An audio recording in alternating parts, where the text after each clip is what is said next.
Learners licence ഇല്ലാതെ പൊതുനിരത്തിൽ ഒറ്റയ്ക്ക് വാഹനം ഓടിക്കുന്നതോ സ്വയം ഓടിക്കാൻ പഠിക്കുന്നതോ ശിക്ഷാർഹമാണ്. ഒറ്റയ്ക്കുള്ള ഡ്രൈവിംഗ് പഠനം സുരക്ഷിതമല്ല. ഒരു ഡ്രൈവിംഗ് സ്കൂളിന്റെ സഹായത്തോടുകൂടി ഡ്രൈവിംഗ് ഇൻസ്ട്രക്ടറുടെ ശിക്ഷണത്തിൽ ഡ്രൈവിംഗ് പഠനം ആരംഭിക്കൂ. അപകടം ഒഴിവാക്കൂ. ഹായ് ഫ്രണ്ട്സ്, ഞാൻ ഗുഡ്സൺ കട്ടപ്പന. ഹെവി ട്രാഫിക്കിൽ കാലിന്റെ മൂവ്മെന്റ്സ് ഇങ്ങനെയായിരിക്കണം. ഹെവി ട്രാഫിക്കിൽ വണ്ടി ഓടിക്കാൻ ധൈര്യക്കുറവും പേടിയുമുള്ള ഒരുപാട് തുടക്കക്കാരുണ്ട്. റോഡിന്റെ സാഹചര്യം മാറുന്നതിനനുസരിച്ച് ഒരു വാഹനം നമ്മൾ നിർത്തിയെടുക്കേണ്ട സിറ്റുവേഷൻ വരുമ്പോൾ ഹെവി ട്രാഫിക്കിൽ കാലിന്റെ മൂവ്മെന്റ്സ് നിങ്ങൾ ഈ മെത്തേഡിൽ ബാലൻസ് ചെയ്ത് കഴിഞ്ഞാൽ നിങ്ങൾക്ക് എത്ര തിരക്കേറിയ ട്രാഫിക്കിലും നിങ്ങളുടെ ഇഷ്ടാനുസരണം വാഹനത്തിന്റെ വേഗത ബാലൻസ് ചെയ്തുകൊണ്ട് വാഹനത്തെ നിർത്തി മുന്നോട്ടെടുക്കാം. വണ്ടി ഒരു കാരണവശാലും ഓഫായി പോകത്തുമില്ല. വീഡിയോ ഇഷ്ടമായെന്ന് തോന്നിയാൽ ചാനൽ മറക്കാതെ സബ്സ്ക്രൈബ് ചെയ്യണം. ഒപ്പം തന്നെ നിങ്ങളുടെ വിലപ്പെട്ട നിർദ്ദേശങ്ങൾ കമന്റ് ബോക്സിൽ എഴുതിയിടുക. ഞാനിത് നിങ്ങളെ ഡ്രൈവ് ചെയ്ത് കാണിക്കുന്നത് ഹെവി ട്രാഫിക്കിലല്ല. അപ്പോൾ നിങ്ങൾക്കൊരു ചോദ്യം ഉണ്ടാകും, ഹെവി ട്രാഫിക്കിൽ കറക്റ്റായിട്ട് അത് ഡ്രൈവ് ചെയ്യുന്ന മെത്തേഡ് കാണിച്ചാൽ കൃത്യമായിട്ടുള്ള ഒരു ഐഡിയ കിട്ടത്തില്ലേ? ഒരു കാരണവശാലും നമുക്ക് ആ ട്യൂട്ടോറിയൽ ഹെവി ട്രാഫിക്കിൽ ഇട്ട് ഡ്രൈവ് ചെയ്ത് കാണിച്ചാൽ നിങ്ങൾക്ക് മനസ്സിലാകത്തില്ല. കാരണം നമ്മളുടെ കാല് കറക്റ്റായിട്ട് ബാലൻസ് ചെയ്യേണ്ട ചില മെത്തേഡുകളുണ്ട്. ഇത് നിങ്ങൾ ഇതുപോലെ തിരക്കില്ലാത്ത ഒരു റോഡിലിട്ട് നിങ്ങൾ കറക്റ്റായിട്ട് ബാലൻസ് ആക്കണം. ബാലൻസ് ചെയ്ത് കഴിഞ്ഞാൽ നിങ്ങൾക്ക് ഏത് തിരക്കേറിയ ട്രാഫിക്കിലും വണ്ടി ഓടിക്കാനായിട്ട് കഴിയും. അപ്പോൾ ആദ്യം നമ്മൾ പ്രാക്ടീസ് എടുക്കേണ്ടത് ഇത്തരത്തിലുള്ള ഒരു ഏരിയയിലായിരിക്കണം. ഇപ്പം ഞാൻ എൻ്റെ വാഹനം സ്റ്റാർട്ട് ചെയ്യാനായിട്ട് ഇതുണ്ട്. ബ്രേക്കിനോട് നേരെ വലത്തേ കാലെടുത്ത് വെക്കുന്നു. കാലിൻ്റെ എൻഡ് ഭാഗം ഫ്ലോറിലും വെച്ചിട്ടുണ്ട്. ഓക്കെ, ക്ലച്ച് പൂർണ്ണമായിട്ട് ചവിട്ടി താഴ്ത്തുന്നു. കാലിൻ്റെ എൻഡ് ഭാഗം ഫ്ലോറിൽ വെക്കാതെ കാലിൻ്റെ മുകൾ ഭാഗം എടുത്ത് ക്ലച്ചിൻ്റെ മേളിൽ ഇതുണ്ടോ വെച്ചതിന് ശേഷം ക്ലച്ച് ചവിട്ടുന്നു.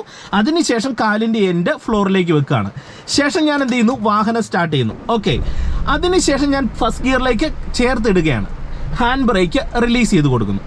ഹെവി ട്രാഫിക്കിൽ നിങ്ങൾ വാഹനം എടുക്കുമ്പോൾ പ്രധാനമായിട്ട് ശ്രദ്ധിക്കേണ്ട ഒരു കാര്യമെന്ന് പറയുന്നത് കാലിൻ്റെ കറക്റ്റായിട്ടുള്ള ഒരു മൂവ്മെൻറ്റ്സ് നിങ്ങൾ പ്രാക്ടീസ് എടുക്കണം. ഇതിന് പ്രധാനമായിട്ട് നിങ്ങൾ ക്ലച്ചിൻ്റെ മൂവ്മെൻറ്റ്സ് ആണ് കറക്റ്റ് ആക്കാനായിട്ട് ശ്രമിക്കേണ്ടത്. ഇപ്പോൾ ഉദാഹരണം പറയാം, ഞാൻ ഇവിടുന്ന് ബ്രേക്ക് ചെയ്യുന്ന കാലെടുത്ത് ആക്സിലറേറ്റർ പെഡലിലേക്ക് വെക്കുകയാണ്. വെച്ചതിന് ശേഷം എൻ്റെ ഇടത്തെ കാലിൻ്റെ എൻഡ് ഭാഗം ഞാനിതുകൊണ്ട് ഈ ഫ്ലോറിൽ നിന്ന് ജസ്റ്റ് ഒന്ന് പൊക്കുന്നു. പൊക്കിയതിന് ശേഷം ഞാൻ എന്ത് ചെയ്യുന്നു, ക്ലച്ചിൽ നിന്ന് പതുക്കെ കാല് റിലീസ് ചെയ്തുകൊണ്ട് വണ്ടി മൂവ് ആകാൻ തുടങ്ങുന്ന ഇതുണ്ട് ക്ലച്ചിൻ്റെ പോയിന്റ് ഏതാണോ ആ പോയിന്റ് ഞാൻ ജസ്റ്റ് ഒന്ന് ബാലൻസ് ചെയ്ത് പിടിക്കുകയാണ്.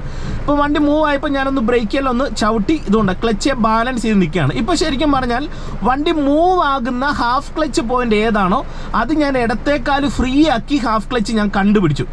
എന്നിട്ട് കാലിൻ്റെ ഈ അടിഭാഗം ഉണ്ടല്ലോ ഈ ഫ്ലോറിലേക്ക് വെച്ചു. ഇപ്പോൾ ശരിക്കും പറഞ്ഞാൽ പ്രോപ്പർ ഹാഫ് ക്ലച്ചിൻ്റെ പോയിന്റിലാണ് എൻ്റെ വണ്ടി നിൽക്കുന്നത്. അതായത് വണ്ടി മുന്നോട്ടും നീങ്ങുന്നില്ല പിന്നോട്ടും നീങ്ങുന്നില്ല.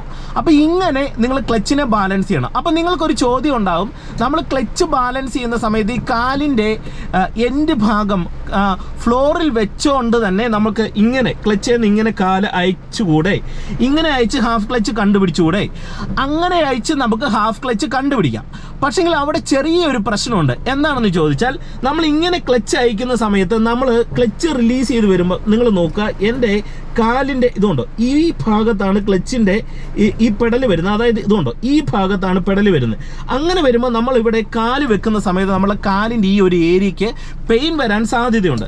എന്നാൽ അതിന് പകരമായിട്ട് നമ്മൾ ഹാഫ് ക്ലച്ച് ബാലൻസ് ചെയ്യുന്ന സമയത്ത് ഇതുണ്ട് കാലിൻ്റെ മുകൾ ഭാഗം ക്ലച്ച് ചവിട്ടി കാലിൻ്റെ അടിഭാഗം ഫ്രീ ആക്കി, എന്നിട്ട് ക്ലച്ചിൽ നിന്ന് ഇതുണ്ടോ പതുക്കെ കാല് റിലീസ് ചെയ്ത് നമ്മൾ പ്രോപ്പറായിട്ട് ഇതുണ്ട് വണ്ടി നീങ്ങാനായിട്ട് തുടങ്ങുന്ന ഇതുണ്ടോ ഹാഫ് ക്ലച്ച് പോയിന്റ് ഞാൻ ജസ്റ്റ് ഒന്ന് ബാലൻസ് ചെയ്ത് ഇപ്പം നമുക്ക് കറക്റ്റായിട്ട് ബാലൻസ് ചെയ്യാൻ കഴിയുന്നുണ്ട്. ബാലൻസ് ചെയ്ത് പിടിച്ചിട്ട് വേണമെങ്കിൽ നമുക്ക് ഇതുണ്ട് കാലിൻ്റെ എൻഡ് ഇവിടെ വെക്കാം. അപ്പോൾ ഒരു കാരണവശാലും ഈ പെഡലുണ്ടല്ലോ, അതായത് ക്ലച്ച് പെഡൽ ഈ ഭാഗത്ത് തന്നെ നിൽക്കും. ഒരു കാരണവശാലും ഇത് തെന്നി നടുഭാഗത്തേക്ക് വരത്തില്ല. അപ്പം നമുക്ക് കാലിന് പെയിൻ വരാതെ കറക്റ്റായിട്ട് ബാലൻസ് ആക്കാനായിട്ട് കഴിയും. ഇനി ഈ ബാലൻസ് ആക്കിയതിന് ശേഷം നിങ്ങൾ മനസ്സിലാക്കേണ്ടത് നമ്മുടെ വാഹനത്തെ ക്ലച്ച് റിലീസ് ചെയ്ത് നീക്കാനും കഴിയും, ക്ലച്ച് താഴോട്ട് താഴ്ത്തി വണ്ടി ഓഫ് ആകാതെ ഹാഫ് ക്ലച്ചിൽ നമുക്ക് വാഹനത്തെ നിർത്താനും കഴിയും. ഇത് നിങ്ങൾ ബാലൻസ് ചെയ്യണം. അതെങ്ങനെയെന്ന് ചോദിച്ചാൽ ഇപ്പം ഞാൻ ബ്രേക്ക് ചെയ്യുന്ന കാലെടുത്ത് ആക്സിലറേറ്റർ പെഡലിലേക്ക് വെക്കുകയാണ്. ആക്സിലറേഷൻ കൊടുക്കുന്നില്ല. ഓക്കെ, ജസ്റ്റ് വെക്കുകയാണ്. എന്നിട്ട് ഞാൻ ഇതുകൊണ്ട് ഇടത്തെ കാല് ജസ്റ്റ് ഫ്രീ ആക്കുന്നു. ഫ്രീ ആക്കിയിട്ട് പതിയെ ക്ലച്ചെ നയിക്കുകയാണ്. അപ്പോൾ ഇതുകൊണ്ട് വണ്ടി നീങ്ങിയപ്പോൾ ഞാൻ ഒന്ന് ബ്രേക്ക് ബാലൻസ് ചെയ്തിട്ട് ക്ലച്ച് കുറച്ചും കൂടെ താഴോട്ട്, അതായത് നമ്മൾ ഇങ്ങോട്ട് അയച്ച ക്ലച്ചിനെ വീണ്ടും താഴോട്ട് താഴ്ത്തി. ഇപ്പം വീണ്ടും വണ്ടി ഇതുകൊണ്ട് ഹാഫ് ക്ലച്ച് നിൽക്കുകയാണ്.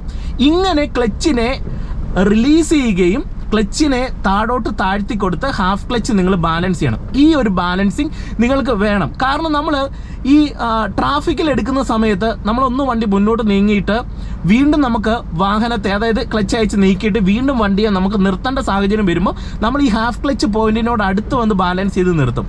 അത് എന്തിനാണെന്ന് ചോദിച്ചാൽ നമ്മുടെ വണ്ടി പെട്ടെന്ന് മുന്നോട്ട് എടുക്കുകയാണ്. ഇപ്പോൾ ഉദാഹരണം പറയാം, ഞാനിവിടെ കൊണ്ട് ഹാഫ് ക്ലച്ച് ബാലൻസ് ചെയ്ത് പിടിച്ചേക്കാണ്, എന്നിട്ട് ഞാൻ ആക്സിലറേഷൻ കൊടുത്തതുകൊണ്ട് പതിയെ ക്ലച്ചിൽ നിന്ന് റിലീസ് ചെയ്തു. ഇപ്പോൾ എൻ്റെ കാലിൻ്റെ എൻ്റെ ഫ്ലോറിൽ തന്നെയുണ്ട്, കാരണം ഞാൻ ആദ്യം ഹാഫ് ക്ലച്ച് കണ്ടുപിടിച്ച് വെച്ചിട്ടുണ്ട്. ക്ലച്ചിൽ നിന്ന് റിലീസ് ചെയ്ത് വണ്ടി ഇങ്ങനെ നീങ്ങിയതിന് ശേഷം വണ്ടി നിർത്താനായിട്ട് ബ്രേക്കേ വരുന്നതിനോടൊപ്പം അതുകൊണ്ട് ക്ലച്ച് പതിയെ താഴോട്ട് താഴ്ത്തി ഹാഫ് ക്ലച്ചിൻ്റെ പോയിന്റ് ബാലൻസ് ചെയ്തു. വീണ്ടും നമ്മൾ എടുക്കാനായിട്ടുണ്ട് ബ്രേക്കിൽ നിന്ന് കാലെടുത്ത് ആക്സിലറേഷൻ കൊടുക്കുന്ന സെയിം ടൈം തന്നെ ക്ലച്ചിൽ നിന്ന് പതിയെ കാല് റിലീസ് ചെയ്തു.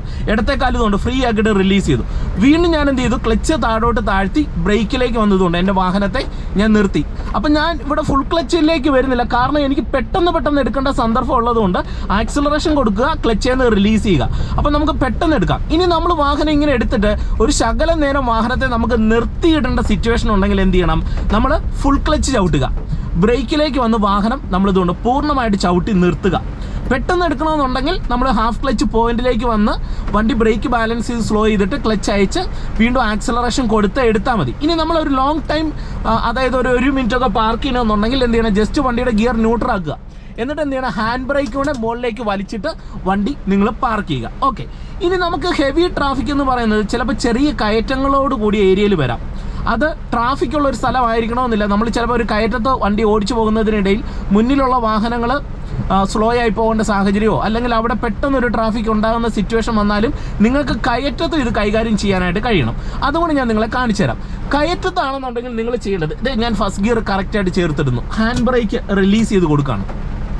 എന്നിട്ട് എന്ത് ചെയ്യുന്നു, നമുക്ക് ബ്രേക്കിൽ നിന്ന് കാൽ അയക്കാൻ പറ്റത്തില്ല. കയറ്റത്ത് അയച്ചു കഴിഞ്ഞാൽ ഇതാണ് അവസ്ഥ, വണ്ടി ബാക്കിലേക്ക് പോകും. അപ്പോൾ നമ്മൾ എന്ത് ചെയ്യുന്നു, വലത്തെ കാൽ ഇതുപോലെ തന്നെ ബ്രേക്ക് പെഡലിനോട് നേരെ വെച്ച് നമ്മൾ പ്രോപ്പറായിട്ട് ചവിട്ടി കാലിൻ്റെ എൻഡും ഫ്ലോറിൽ വെച്ചുകൊണ്ട് നമ്മൾ ബ്രേക്കിനെ ബാലൻസ് ചെയ്യുന്നു. അപ്പോൾ ഈ വലത്തെ കാല് ബ്രേക്കിന് നേരെ വെക്കുന്നതിൻ്റെ കാര്യം എന്ന് പറയുന്നത്, നമുക്ക് ബ്രേക്കിൽ നിന്ന് കാലിങ്ങനെ എടുത്ത് ആക്സിലറേഷൻ കൊടുക്കാൻ കഴിയും, ഇങ്ങനെ ബ്രേക്കിലേക്ക് വരാൻ കഴിയും. അപ്പോൾ നിങ്ങളുടെ കാലിനൊരു പെയിൻ വരത്തില്ല. അതുകൊണ്ടാണ് അങ്ങനെ ചെയ്യണമെന്ന് ഞാൻ പറയുന്നത്. ഓക്കെ, ഇതിന് പകരം നമ്മൾ ബ്രേക്കിൽ നിന്ന് കാലെടുത്ത് ഇങ്ങനെ ആക്സിലറേഷൻ കൊടുക്കുന്നത് ശരിയല്ല, കാരണം നമ്മൾ ഇങ്ങനെ കൊടുത്ത് ആക്സിലറേഷൻ കൊടുക്കുന്ന ആ സമയം കൊണ്ട് തന്നെ ചിലപ്പോൾ നമ്മുടെ വണ്ടി ബാക്കിലേക്ക് പോകും. അപ്പം പെട്ടെന്നുള്ള ആക്സിലറേഷനും പെട്ടെന്ന് ക്ലച്ച് റിലീസ് ചെയ്ത് ഹാഫ് ക്ലച്ച് വണ്ടി നിർത്തണമെന്നുണ്ടെങ്കിൽ ഇങ്ങനെ ബ്രേക്ക് ബാലൻസ് ചെയ്യുക. എന്നിട്ട് ഇടത്തെ കാല് ഇതുണ്ടോ ജസ്റ്റ് ഞാൻ ഫ്രീ ആക്കുന്നു, എന്നിട്ട് ക്ലച്ചിൽ നിന്ന് പതുക്കെ കാല് റിലീസ് ചെയ്ത് വണ്ടി മൂവ് ആകുന്ന ആ വിറയൽ പോയിന്റ് ഞാൻ ബാലൻസ് ചെയ്തു. എന്നിട്ട് കാലിൻ്റെ എൻഡ് ഫ്ലോറിലേക്ക് ഞാൻ പതിയെ വെച്ചു, ബ്രേക്ക് ഒന്ന് അയച്ചു. ഇതുണ്ടോ പതിയെ അയക്കുമ്പോൾ ഇതുകൊണ്ട് വണ്ടി ചെറിയ കയറ്റത്ത് നിൽക്കുകയാണ്. എന്നിട്ട് എന്ത് ചെയ്യുന്നു, പെട്ടെന്ന് ഞാൻ ഇവിടെ നിന്നുണ്ടോ ആക്സിലറേഷൻ മുന്നോട്ട് കൊടുത്തോണ്ട് ഈ ഹാഫ് ക്ലച്ച് പോയിന്റിൽ നിന്ന് പതിയെ കാല് റിലീസ് ചെയ്യുന്നതുകൊണ്ടോ നമ്മുടെ വാഹനം ഇതുകൊണ്ട് ഈ കയറ്റത്ത് മുന്നോട്ട് നീങ്ങി. ഇനി വീണ്ടും നമുക്ക് വാഹനം നിർത്തണമെന്നുണ്ടെങ്കിൽ കയറ്റത്ത് നിങ്ങൾ എന്ത് ചെയ്യണം, ഫുൾ ക്ലച്ച് ചവിട്ടിക്കണം, ബ്രേക്കിലേക്ക് വരണം. ഇപ്പോൾ ഇവിടെ വണ്ടി നിർത്തണമെന്നുണ്ടെങ്കിൽ ആദ്യം ക്ലച്ച് അങ്ങോട്ട് ചവിട്ടുക, രണ്ടാമതുകൊണ്ട് ബ്രേക്കിലേക്ക് വരിക. അപ്പം ഇങ്ങനെ ബ്രേക്കിൽ നിന്ന് നമ്മൾ ഇങ്ങനെ ആക്സിലറേറ്റർ പെഡലിൽ നിന്ന് ബ്രേക്ക് വന്നപ്പോൾ അതുകൊണ്ട് എളുപ്പമുണ്ട്, മനസ്സിലായോ? എന്നിട്ട് വീണ്ടും ഞാൻ എന്ത് ചെയ്യുന്നു, ക്ലച്ച് റിലീസ് ചെയ്ത് ഹാഫ് ക്ലച്ചിൻ്റെ പോയിന്റ് ഞാനിവിടെ ഒന്ന് ബാലൻസ് ചെയ്ത് പിടിക്കുന്നു, ബ്രേക്ക് ചെയ്യുന്നുണ്ട്, ക്വിക്കായിട്ട് ആക്സിലറേഷൻ കൊടുത്ത് ഈ ക്ലച്ച് ഹാഫ് ക്ലച്ച് പോയിന്റിൽ നിന്ന് ഒരു പൊടിക്കും കൊണ്ട് അയച്ച് നമ്മൾ എന്ത് ചെയ്യുന്നു, ക്ലച്ചിലും ആക്സിലറേഷനും വണ്ടി ഒരു 1-2 സെക്കൻഡ് ഹോൾഡ് ചെയ്തിട്ട് വീണ്ടും ആക്സിലറേഷൻ കൊടുത്ത് ക്ലച്ച് അയക്കുമ്പോൾ നമ്മുടെ വാഹനം നമുക്ക് ഈസി ആയിട്ട് എടുക്കാനായിട്ട് കഴിയും. വീഡിയോ ഇഷ്ടമായെങ്കിൽ ചാനൽ സബ്സ്ക്രൈബ് ചെയ്യുക. നിങ്ങളുടെ വിലപ്പെട്ട നിർദ്ദേശങ്ങൾ കമൻറ്റ് ബോക്സിൽ എഴുതിയിടുക. പുതിയ വീഡിയോകൾ എന്താണ് ചെയ്യേണ്ടതെന്നും കമൻറ്റ് ബോക്സിൽ ഒന്ന് എഴുതിയിടുക. ഡ്രൈവിംഗ് പ്രാക്ടീസ് ആവശ്യമുള്ളവർക്ക് എന്നെ കോൺടാക്ട് ചെയ്യാം. WhatsApp number description box